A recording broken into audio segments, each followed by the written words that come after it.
Bonsoir, merci d'être avec nous sur Journal de guerre.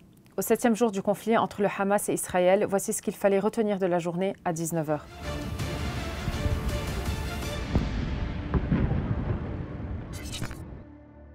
Nous commençons avec la situation à la frontière libano-israélienne.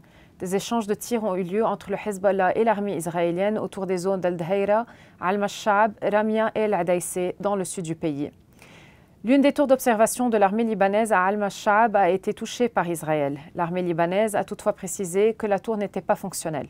Selon les médias, le journaliste Issam Abdallah de l'agence Reuters a été tué et 5 journalistes ont été blessés lors des affrontements. Le bilan humain depuis le début de la guerre à 19 h, heure de Beyrouth. Du côté israélien, plus de 1300 décès et plus de 3400 blessés ont été signalés.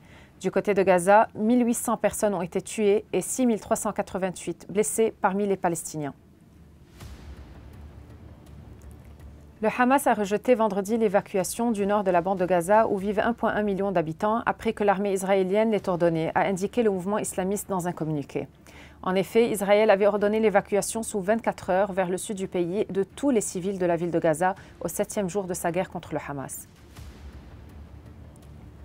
Le président palestinien Mahmoud Abbas a mis en garde contre un déplacement massif de Palestiniens qu'il a comparé à l'exil de 1948 et qui, selon lui, équivaudrait à la seconde Nakba, en référence aux quelques 760 000 Palestiniens qui avaient fui ou avaient été expulsés de leur domicile en 1948 lors de la création de l'État d'Israël. Merci de nous avoir suivis sur Ici Beyrouth. On se retrouve demain pour un autre résumé de la situation. Vous pouvez suivre toute l'actualité concernant cette guerre sur notre site web www.icibeyrouth.com sous la rubrique Guerre Israël-Gaza ainsi que sur tous nos réseaux sociaux.